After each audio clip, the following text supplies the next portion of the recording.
দেশি animal channel আপনাদের সবাইকে স্বাগত। আর এই যে আর কালো ডায়মন্ড, লালি আর ছোটি বড়ি ওখানে মাটিতে গোসল করছে। আমাদের বাসার এই দুয়ারে নিয়ে এসেছি। আর এই যে আমার ভাই এখানে সাইকেল চালানো নিয়ে ব্যস্ত।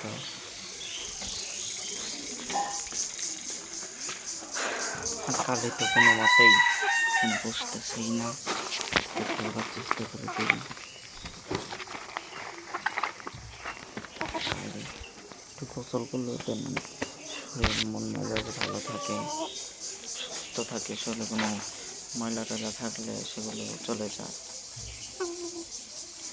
পাখনার সৌন্দর্য বৃদ্ধি হয়, অনেক ধরনের উপকার আছে মুরগিকে গোসল করে। ছোট বড় কালকে একটু ঠুকরাত ছিল, আবার ঠিক হয়ে যাচ্ছে। আর আমি এদিকে গরমে অস্থির হয়ে গেছি, এখনই অনেকটা গরম পড়ে যাচ্ছে। এই যে টুনু টুনু আমার ভাই,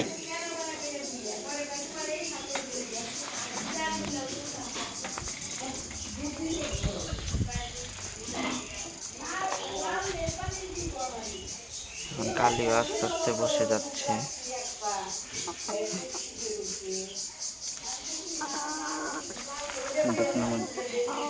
এটা হলো আমার আমি 2 বছর আগেও মুরগি পালন করতাম, আর এবার শুরু করেছি প্রায় 6 মাস আগে, 6-7 মাস।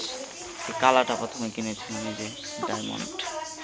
তারপর দেখেনি প্রতিদিনের ভিডিও। ডায়মন্ডটা আমি সর্বপ্রথম কিনেছিলাম, তারপরে আমার লাল ময়না এদের কিনছিলাম, তারপরে যে চটি পরে আনছিলাম। লাল ময়না সাদা সুন্দরী তো পায়রা যে মরেই গেল, খুব একদম ধুলে উড়িয়ে টুড়িয়ে। আমি তাই চাচ্ছি যে জায়গায় আবার সুন্দর অনেক মাটি উঠেছে, ভাবলাম কেউ মাটিতে গোসল ধরুক। কত সুন্দর করে সবগুলোই গোসল করছে।